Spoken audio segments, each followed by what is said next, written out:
तो जहाँ जहाँ भागवत की कथा होती है वहाँ भगवान कह रहे हैं कि कलयुग का प्रवेश नहीं, कलयुग की नहीं चलती है। बोले महाराज जी कलयुग का वश नहीं चलता मतलब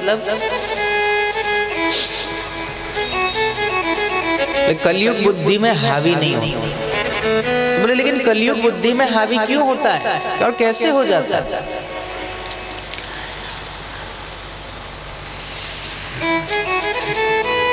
जब आपके मन में किसी की उन्नति देखकर जलन हो, ईर्ष्या हो, समझ लेना कलयुग का प्रवेश हो गया।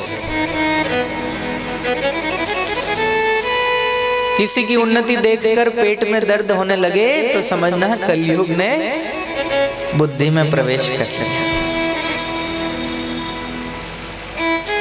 अकारण अपने स्वार्थ के कारण किसी दूसरे को हानि पहुंचाने का भाव आए, समझ लेना कलयुग का प्रवेश हो गया। हम कलयुग के वश में आ गए। किसी को सताकर सुखी होने की कामना माने कलयुग रग रग में भर चुका है। हिंसा की वृत्ति जन्मे, किसी को मार डालने की इच्छा हो, भले मारे नहीं, इच्छा जागृत हो कि मार डालूंगी उसको, समझ लेना कलयुग हावी हो गया। हमारी आंख हमारे पति के अलावा, हमारी पत्नी के अलावा किसी और पर पड़ती है,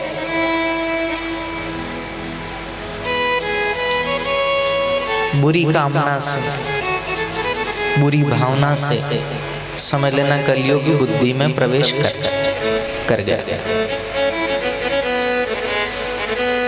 हमारे कानों को हरि कथा अच्छी न लगे, निंदा किसी की अच्छी लगे, चुगली अच्छी लगे, तो समझ लेना कलयुग बुद्धि में घुस गया।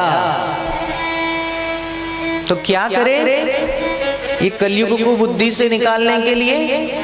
बोले कलयुग को बुद्धि से निकालने के लिए भगवान कह रहे हैं कि नित्य मम कथा यत्र तत्र तिष्ठति वैष्णवा। जहाँ जहाँ मेरी कथा होती है वहाँ वहाँ प्रहलाद आदि रूप बदलकर कथा श्रवण करने के लिए हमेशा बैठे रहते, विद्यमान रहते हैं। और जो मनुष्य सदा मेरे भागवत शास्त्र का श्रवण करता है, इसकी पूजा करता है, वो कलयुग का शिकार नहीं होता। कलयुग कभी भी उसको अपने वश में नहीं लाता।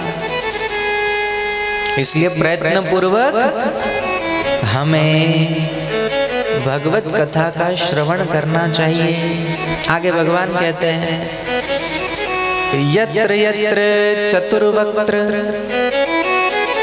चतुर्वक्त्र माने भगवान ब्रह्मा जी को कह रहे, चतुर्मुख ब्रह्मा, हे ब्रह्मा जी जहाँ जहाँ भागवत की कथा होती है वहाँ वहाँ मैं उसी प्रकार जाता हूँ जैसे पुत्र वत्सला गौ अपने बछड़े के पीछे पीछे चली जाती है।